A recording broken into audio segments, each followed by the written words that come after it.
नमस्कार, आपण पाहताय न्यूज 18 लोकमत या विशेष कार्यक्रमात आपल्या सगळ्यांचं स्वागत। मी मिलिंद भागवत। मराठा आरक्षणाचा मुद्दा हा पुन्हा एकदा महाराष्ट्रात चांगलाच गाजाला लागलाय। केवळ महाराष्ट्रातच नाही तर थेट दिल्लीत राज्यसभेत सुद्धा मराठा आरक्षणाचा आवाज आता उठू लागलाय। खरं तर हे मराठा आरक्षण अंतिम टप्प्यात होतं। राज्य सरकारनं मंजुरी दिली, अध्यादेश काढला, पण सर्वोच्च न्यायालयाच्या सुनावणी दरम्यान या आरक्षणाला स्थगिती देण्यात आली आणि अचानक या सगळ्या आरक्षणात एक वेगळाच ट्विस्ट तयार झाला। परिणामी हा मराठा आरक्षणाचा तिढा सुटायचा कसा? कारण आता धनगर आरक्षणाचा विषय सुरू झालाय, ओबीसी आरक्षणाचा विषय सुरू झालाय। आमच्यातलं आरक्षण वगळून तुम्हाला जे द्यायचं ते द्या अशी मागणी जोर धरू लागली। त्यामुळे हा सगळा तिढा सुटायचा कसा? कोणत्या मार्गाने हा तिढा सुटणार आणि यात खरंच काही कायदेशीर मार्ग आहे का? याच संदर्भातला आमचा आजचा हा विशेष कार्यक्रम।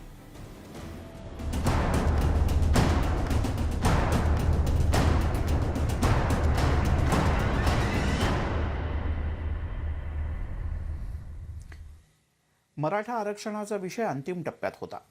खरं तर सर्वोच्च न्यायालयात त्यावर शिक्कामोर्तब होणार होतं, पण ते होता होता अचानकपणे सर्वोच्च न्यायालयानं या आरक्षणाला स्थगिती दिली आणि आता या विरोधात संपूर्ण राज्यातून तीव्र आवाज उठायला लागलाय। पण त्याच वेळेला धनगर समाजाच्या आरक्षणाचा विषय निघालाय, त्यासाठी अध्यादेशाची मागणी होऊ लागली। तर ओबीसी समाजानं अशी स्पष्टपणे मागणी नोंदवली की आमच्या आरक्षणाला धक्का नाही लागता कामा, त्या व्यतिरिक्त तुम्हाला मराठा समाजाला जे आरक्षण द्यायचंय ते दिलं पाहिजे आणि ते न्याय्य असलं पाहिजे। पण मग खरं तर गेल्या 4 दशकांपासून सुरू असलेला हा मराठा आरक्षणाचा विषय इथून पुढे जाणार कसा? इथून पुढे या विषयाची दिशा काय असेल? आणि या सगळ्यामध्ये मराठा आरक्षणासाठी आग्रही असणारे सगळेच जण अधिकाधिक आक्रमक होताना दिसत आहेत आणि त्यामुळे महाराष्ट्रातलं राजकारणच नाही तर आता समाजकारण सुद्धा ढवळून निघायला लागणार असं दिसतंय।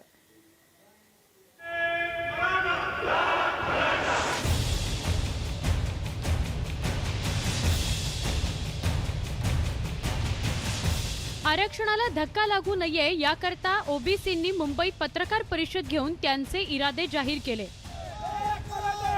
दुसरीकडे मराठा आरक्षणाकरता राज्यभरात मराठा संघटना ठिकठिकाणी रस्त्यावर उतरल्या। आरक्षणाची धग दिल्लीपर्यंत पोहोचली। दिल्लीत मराठा आरक्षणाच्या मुद्द्यावर खासदार संभाजीराजे छत्रपती यांनी राष्ट्रवादी काँग्रेस पक्षाचे अध्यक्ष शरद पवार यांची भेट घेतली। दिल्लीत शरद पवार यांच्या निवासस्थानी दोन्ही नेत्यांची भेट झाली। यावेळी मराठा आरक्षणाच्या मुद्द्यावर सुमारे अर्धा तास चर्चा झाली। दिल्लीत ही बैठक सुरू असतानाच मुंबईत ओबीसी नेत्यांची पत्रकार परिषद सुरू होती। ओबीसींची भूमिका ही नेहमीच मराठा आरक्षणाच्या समर्थनार्थ असल्याचं त्यांनी स्पष्ट केलं। पण मराठ्यांना वेगळं आरक्षण द्यावं, आमचा विरोध केवळ मराठा आरक्षणात ओबीसी आरक्षण देण्याला असल्याची स्पष्ट भूमिका यावेळी मांडण्यात आली।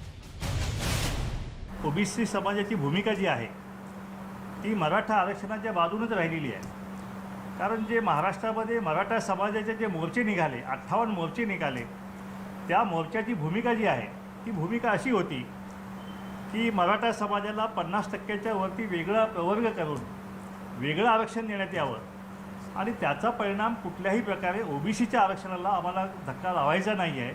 आमची मागणी आहे की आम्हाला वेगळं आरक्षण मिळावं आणि महाराष्ट्रातील तमाम ओबीसी असतील, भटकविमुक्त असतील, एसबीसी असतील, सर्वांनी मिळून मराठा आरक्षणाला पाठिंबाच त्या मोर्चांच्यामध्ये दिलेला आहे। मराठा आरक्षणानंतर धनगर, लिंगायत, मुस्लिम या समाजाकडून आरक्षणाची मागणी करण्यात आली। मराठा समाजाच्या आरक्षणासाठी ज्या प्रकारे अध्यादेश काढण्यात आला त्याच प्रकारे धनगर समाजाला आरक्षण देण्याकरता अध्यादेश काढण्याची मागणी प्रकाश शेंडगे यांनी केली। पवार साहेबांचे मी आभार मानेन। एक चांगला मार्ग त्यांनी या ठिकाणी सुचवलेला आहे। माझी विनंती राहील की पवार साहेबांनी जो मार्ग सुचवला आहे की अध्यादेश देऊन एखाद्या समाजाचं आरक्षण चालू करता येतं, तशा प्रकारचा अध्यादेश जो आहे तो अध्यादेश धनगर समाजासाठी सुद्धा हा अध्यादेश काढून धनगर समाजाचा आरक्षणाचा प्रश्न जो आहे तो सोडवावा, अशा प्रकारची मागणी सुद्धा महाराष्ट्रातील तमाम धनगर समाजाचे त्यांच्या वतीने आज या ठिकाणी करत आहेत। मराठा समाजानं आरक्षण मिळवण्याकरता 58 पेक्षा जास्त मूकमोर्चे काढलेत। या मूकमोर्चाचा आवाज सरकारपर्यंत पोहोचला। एका समाजानं संघटित होऊन शांततेनं आरक्षणाची मागणी करण्याची ही पहिलीच वेळ होती. मराठा समाजाच्या या भूमिकेचं सगळ्यांकडून स्वागत करण्यात आलं. त्यामुळे इतर समाजानंही मराठा समाजाला आरक्षण द्यायला विरोध केला नाही. मात्र आरक्षण देताना ते फक्त ओबीसींमधून दिलं जाऊ नये अशी त्यांची भूमिका होती. ओबीसींच्या आरक्षणातून मराठा समाजाला आरक्षण दिलं तर जातीय सलोखा बिघडण्याची भीती नेत्यांकडून व्यक्त केली जाते.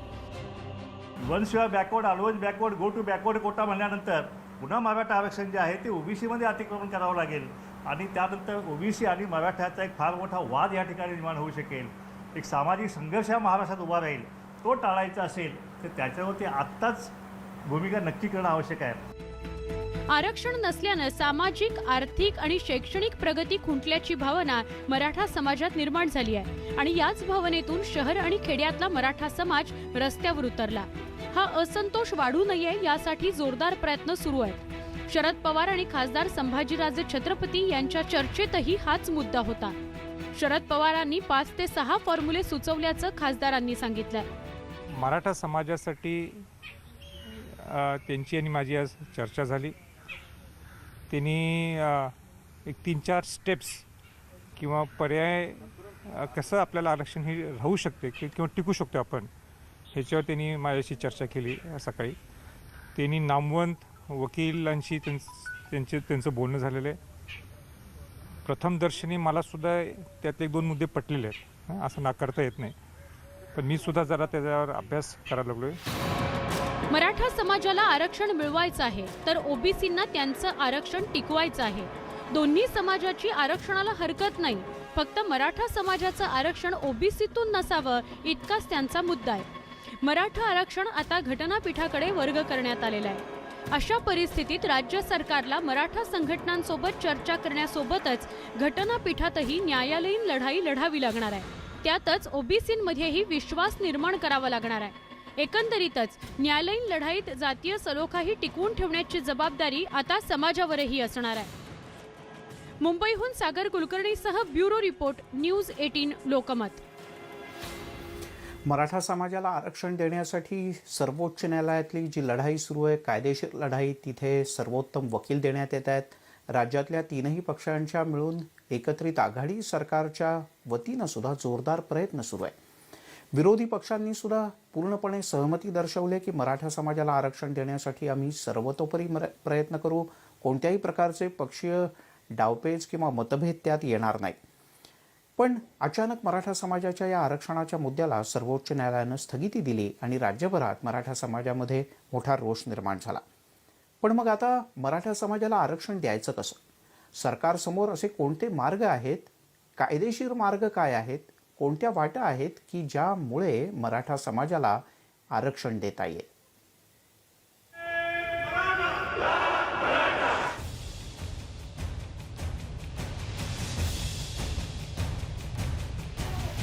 मराठा आरक्षणाच्या अंमलबजावणीला सुप्रीम कोर्टानं स्थगिती दिल्यानं राज्याच्या राजकारणात वादळ निर्माण झालंय. विरोधकांनी सरकारवर टीकेची झोड उठवली आहे. राज्यातल्या महाविकास आघाडीला आरक्षण टिकवता आलं नाही असा आरोप भाजपकडून केला जातोय. तत्कालीन देवेंद्र फडणवीस सरकारनं अध्यादेश काढून मराठा समाजाला आरक्षण दिलं होतं. मात्र त्या आरक्षणाला सुप्रीम कोर्टात आव्हान देण्यात आलं.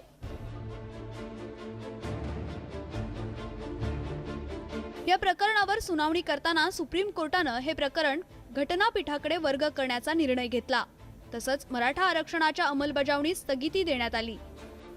आता 5 न्यायाधीशांचा समावेश असलेलं घटनापीठ मराठा आरक्षणावर सुनावणी करणार आहे. त्यामुळे आता मराठा आरक्षणाचं भवितव्य घटनापीठाच्या निर्णयावर ठरणार आहे. परिणामी राजकीय नेत्यांनी कितीही उठाठेव केली तरी त्याचा उपयोग होणार नाही. कारण मराठा समाजाला आरक्षण देण्यासाठी फक्त न्यायालयीन लढाईचाच पर्याय उरलाय. 50% वर आरक्षण देता येणार नाही हा जो मुद्दा आहे, या मुद्द्यावर आर्ग्युमेंट झालं पाहिजे की आता बदलत्या काळानुसार हे 50चं सिलिंग जे आहे ते 60 वर नेता येईल का. एका घटनातज्ञांनी असं म्हटलेलं आहे की कायदा जो असतो तो कुठनं तरी ग्रेवयार्डवरनं चालत नाही. म्हणजे 70 वर्षापूर्वी जी राज्यघटना लिहिली आहे त्यापेक्षा आत्ता राजकीय परिस्थिती किंवा सामाजिक परिस्थिती, शैक्षणिक परिस्थिती बदललेली आहे आणि त्यामुळे आत्ता त्याच्यात काही बदल करावे लागतात घटनेमध्ये. तर 50%ची ही 60%वर जर का नेली तर त्याच्यात कदाचित मराठा आरक्षण हे अकॉमोडेट होऊ शकेल. परंतु हा कायदा संसदेला करता येणार नाही 50वरनं 60वरनं यायचा, कारण ते कदाचित बेसिक स्ट्रक्चरच्या विरुद्ध गेलं म्हणून स्ट्राईक डाऊन होईल. तेव्हा तुम्हाला सुप्रीम कोर्टालाच हे पटवून द्यावं लागेल की हे बरोबर आहे. थोडक्यात काय, एका वाक्यात सांगतो की ही लढाई आता राजकीय राहिलेली नाही, ही आता कायदेशीर लढाई आहे आणि ती सुप्रीम कोर्टात लढायला लागेल. मराठा समाजाला आरक्षण देण्यासाठी तत्कालीन देवेंद्र फडणवीस सरकारनं अध्यादेश आणला होता. मात्र आता आरक्षणाच्या अंमलबजावणीवरच स्थगिती ठेवण्यात आली आहे. परिणामी सरकारनं पुन्हा अध्यादेश आणावा असा पर्याय सुचवला जातोय. मात्र हा पर्याय घटनात्मकदृष्ट्या कितपत टिकणारा आहे हाही मुद्दा तितकाच महत्त्वाचा ठरतोय. ज्यावेळी अशी परिस्थिती निर्माण होते की त्वरित ॲक्शन घ्यायला पाहिजे, त्यावेळी अध्यादेश काढला जातो. त्याच्या अटी अशा आहेत की त्यावेळी विधानसभा किंवा विधान परिषद चालू असता कामा नये एक, आणि राज्याला ज्याच्यावर कायदा करता येतो अशाच गोष्टीवर राज्यपालांना अध्यादेश काढता येतो. आता हा जो कायदा आत्ता केलेला आहे आरक्षणाचा, याला स्टे मिळालेला आहे ऑलरेडी सुप्रीम कोर्टामुळे, आणि त्यामुळे त्याच्यावरच पुन्हा अध्यादेश तसाच काढताच येणार नाही. त्याच्यावर स्टे मिळालेला आहे ऑलरेडी. त्याच्यात काही सुधारणा करून वेगळा काही अध्यादेश काढला तर गोष्ट वेगळी आहे. तेव्हा अध्यादेशात, आणि दुसरी गोष्ट अशी की OBCचे जे नेते आहेत ते याच्यावरही ताबडतोब स्टे मिळवणारच की, उघडच आहे. कायद्यावर जे स्टे मिळवू शकतात ते अध्यादेशावरही स्टे मिळवू शकतात. मराठा समाजाला आरक्षण देण्यासाठी केंद्रात सत्तेत असलेला भाजप सर्वतोपरी मदत करेल अशी ग्वाही प्रवीण दरेकर यांनी दिली आहे. की भारतीय जनता पार्टी जे म्हणून केंद्राच्या माध्यमातून करावं लागेल ते स्वतः त्या ठिकाणी देवेंद्रजींच्या नेतृत्वाखाली आणि केंद्रात जे काही आमचे भारतीय जनता पार्टीची नेते मंडळी गडकरी साहेब असतील यांच्या माध्यमातून केलं जाईल. महाविकास आघाडीनं मराठा आरक्षणाचा मुद्दा गांभीर्यानं हाताळला नाही असा आरोप केला जातोय. मराठा आरक्षण उपसमितीचे अध्यक्ष अशोक चव्हाण यांनी राज्यातल्या विरोधकांशी समन्वय राखला नसल्याचा आरोप मराठा क्रांती मोर्चानं केलाय. मागच्या सरकारनं ज्या वकिलांची मदत घेतली होती त्यांचं मत जाणून घेतलं नाही. इतकंच नव्हे तर प्रत्येक सुनावणीला वकील बदलण्याचा आरोपही करण्यात आलाय. आपण जर बघितलं असेल, ज्या वेळेस याचिकांच्या ज्या सुनावण्या होत्या त्यावेळेस प्रत्येक सुनावणीला वकील बदलण्यात आले. प्रत्येक सुनावणीच्या वेळेस काहीतरी नवीन अशोक चव्हाणांकडनं करण्यात आलं. एकत्रितरित्या त्यांनी कुठेही कधीही वकिलांची बैठक घेतली नाही. आम्हाला ज्या वेळेस आम्ही त्यांना सांगायचो की मराठा क्रांती मोर्चाच्या वतीनं जे विधितज्ञ आहेत, ज्यांचा अभ्यास मराठा आरक्षणावर आहे, त्यांना सगळ्यांना एकत्र घ्या, VC द्वारे त्यांच्या सगळ्यांची बैठक एकत्र करा, त्यांचा मसुदा तयार करा आणि तो न्यायालयात मांडा. परंतु अशोक चव्हाण ऐकायला तयार नव्हते. आज काय झालंय, आज ते म्हणताय की राज्याचे विरोधी पक्षनेते देवेंद्रजी फडणवीस आल्यानंतर आम्ही विचार करू. अशोक चव्हाणांना आम्हाला हे विचारायचं आहे, आम्ही पहिले सांगत होतो त्यावेळेस तुम्ही का नाही केलं? आज त्यांना जर तुम्ही त्यावेळेस घेतला असतं तर केंद्राचा हस्तक्षेप त्यांनी त्यांच्या पद्धतीने करून घेतला असता याच्यामध्ये, परंतु तुम्ही त्यांना विचारलं नाही, हा आमचा आरोप त्यांच्यावर आहे. सुप्रीम कोर्टाच्या निर्णयानंतर मराठा आरक्षण उपसमितीची तातडीची बैठक झाली. आरक्षण कसं टिकवता येईल यावर चर्चा झाली. तब्बल 2.5 तास ही बैठक झाली. मुख्यमंत्र्यांनी या प्रकरणी सर्वांनी शांतता राखण्याचं आवाहन केलंय. सरकार आपल्या सोबत आहे. सरकारने निर्णय घेतलेला आहे. हा निर्णय घेतल्यानंतर एकतर एक कोरोनाचं संकट आहे, त्याच्यात अधिक आंदोलनं मोर्चे कृपा करून काढू नका. ज्याची खरंच आवश्यकता नाही ती एवढ्यासाठी की संपूर्णपणे अगदी शब्दशः सरकार हे तुमच्या भावनेशी सहमत आहे. तुम्हाला न्याय मिळवून देणं हे आमचं कर्तव्य आहे. आम्ही वचनबद्ध आहोत आणि म्हणून या परिस्थितीमध्ये आपण एकजुटीने आजपर्यंत जे काही वाटचाल करत आलेलो आहोत त्या एकजुटीला तडा जाईल असं कृपा करून करू नका. कोणी गैरसमज पसरू नका, कारण याच्यात गैरसमज पसरवण्यासारखं काही नाही. जे काय आहे ते सगळं समोर आहे. आपण सगळे एकत्र आहोत.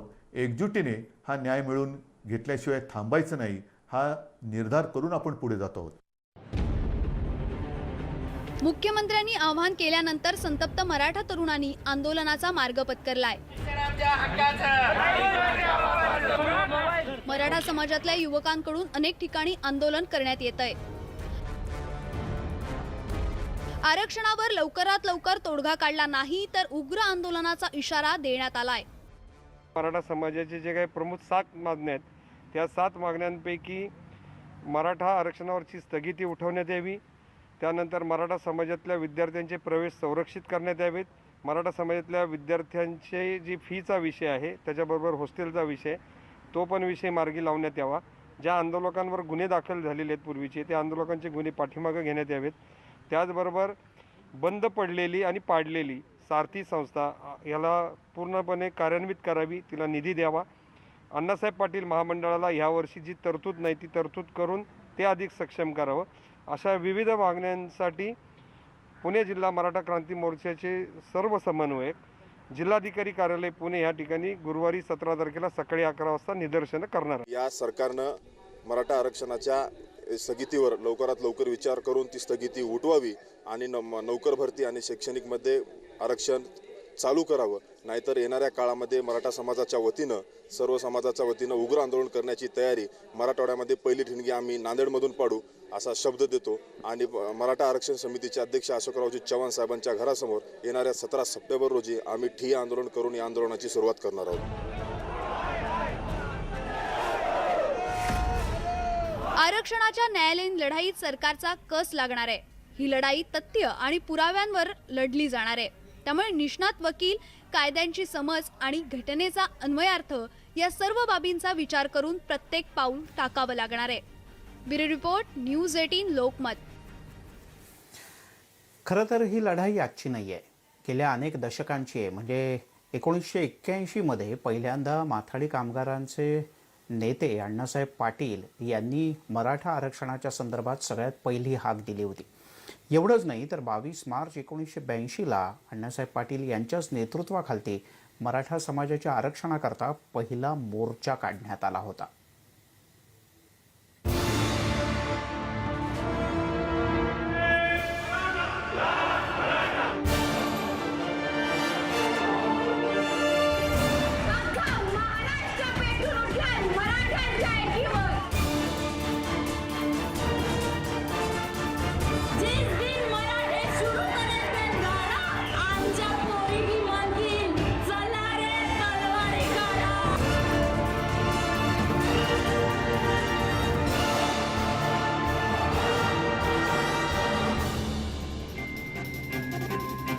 मराठा आरक्षणासाठी निघालेले मूक मोर्चे जगानं पाहिले.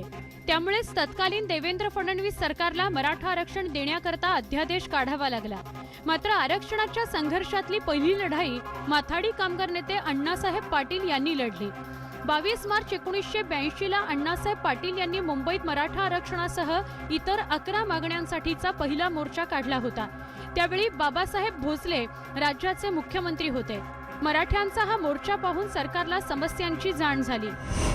राज्यात 1995 साली स्थापन झालेल्या पहिल्या राज्य मागासवर्ग आयोगाचे अध्यक्ष न्यायमूर्ती खत्री यांच्याकडे मराठा आरक्षणाचा प्रश्न आला. त्यांनी 2000 साली अहवाल सादर केला. ज्या पोटजातींची नोंद मराठा कुणबी किंवा कुणबी मराठा अशी आहे त्यांना कुणबी जातीचं प्रमाणपत्र देऊ शकता. आयोगाच्या या शिफारसीमुळे मराठ्यांमधील काहींना ओबीसीत प्रवेश मिळाला.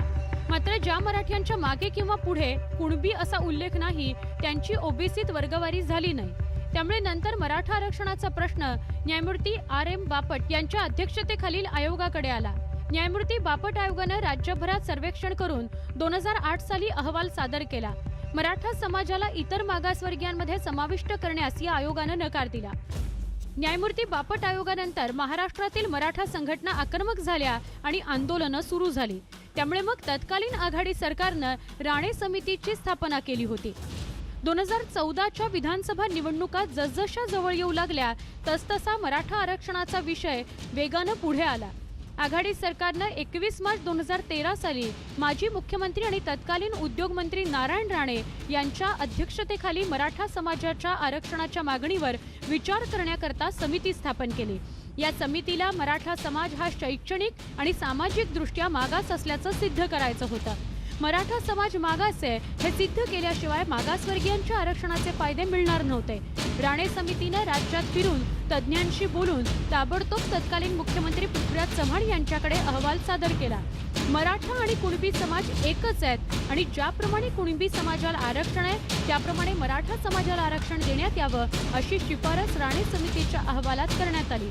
नोकऱ्या आणि शैक्षणिक संस्थांमध्ये मराठा समाजाला 16% आरक्षण आणि मुस्लिम समाजाला 4% आरक्षण देण्याची शिफारस राणे समितीनं केली. तत्कालीन पृथ्वीराज चव्हाण सरकारनं या शिफारशी 25 जून 2014 रोजीच्या मंत्रिमंडळाच्या बैठकीत मान्य केल्या. राणे समितीच्या अहवालानुसारच हे आरक्षण लागू करण्याकरता 9 जुलै 2014 रोजी SEBC प्रवर्ग तयार करण्यात आला. तर 14 नोव्हेंबर 2014 रोजी मुंबई हायकोर्टानं मराठा आरक्षणाच्या निर्णयाला स्थगिती दिली. हायकोर्टात सुरू असलेला मराठा आरक्षणाचा विषय राज्य मागासवर्ग आयोगाकडे पाठवण्यात आला. मागासवर्ग आयोगाने मराठा आरक्षणाच्या दृष्टीनं सर्वेक्षण सुरू केलं. पण 2017 साली आयोगाचे अध्यक्ष न्यायमूर्ती SB म्हसे यांचं निधन झालं. त्यानंतर त्यांच्या जागी न्यायमूर्ती MG गायकवाड यांची नियुक्ती करण्यात आली. न्यायमूर्ती गायकवाड यांनी 15 नोव्हेंबर 2018ला अहवाल सादर केला.